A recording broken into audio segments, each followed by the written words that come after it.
सोहा शहजादी पुराने वक्तों की बात है कि मुल्क यमन पर एक नेक बादशाह हुकूमत करता था।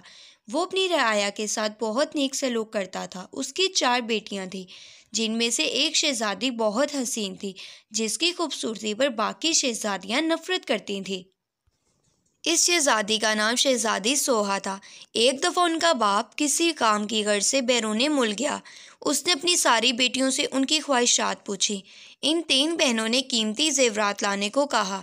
जब बादशाह ने चौथी बेटी से पूछा कि अगर तुम्हें किसी चीज़ की ज़रूरत हो तो मुझे बता दो, शहजादी सोहा ने कहा, मुझे एक गुलाब का फूल चाहिए। उनका बाप कोई ना कोई बात भूल जाता था, इसलिए सिर्फ शहजादी सोहा के लिए फूल ले आया। बाकी चीज़ें वो भूल चुका था। जब वो घर आया तो शहजादियाँ दरवाजे पर खड़ी अपने बाप का इंतज़ार कर रही थी। जब उनका बाप आया तो सिर्फ एक फूल के अलावा उसके पास कोई चीज़ ना थी। शहजादियों ने अपने बाप को बुरा भला कहकर बाप की नाफरमानी की। शहजादी सोहा कमरे में जाकर रोने लगी। उसका बाप कमरे में आया, उसका फूल उसे दे दिया। बादशाह ने कहा, दुनिया में सबसे ज़्यादा कीमती चीज़ वालिदैन की खिदमत है। चुनांचे जब बादशाह दूसरी मर्तबा बैरून मुल्क गया तो सब ने अपनी अपनी चीज़ें लाने के लिए कहा, मगर शहजादी सोहा इस पर खामोश रही। उसने सोचा कि इस बार कोई ऐसी बात ना हो कि जिससे मेरे बाप का दिल दुखे। तो बादशाह ने अपनी बेटियों के लिए जेवरात लिए। रास्ते में एक जंगल था। बादशाह उस जंगल में से गुजर रहा था तो उसने दरख्त पर बैठे एक चमगादड़ को देखा। वो चमगादड़ असल में एक खौफनाक जिन था। उसने बादशाह को कैद कर लिया।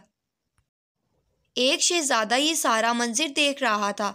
उसने अपनी तेज़धार तलवार निकाली और चमगादड़ की गर्दन पर दे मारी।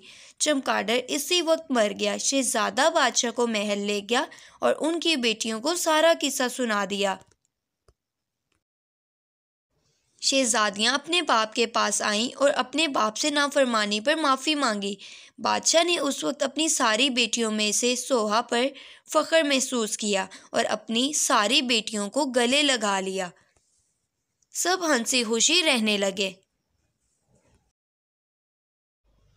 देखा बच्चों, वालिदैन का अदब करने से बरकत होती है। हमें भी चाहिए कि शहजादी सोहा की तरह अपने वालिदैन की खिदमत करें और ऐसी बात ज़ुबान पर ना लाएं जिससे वालिदैन का दिल दुखे।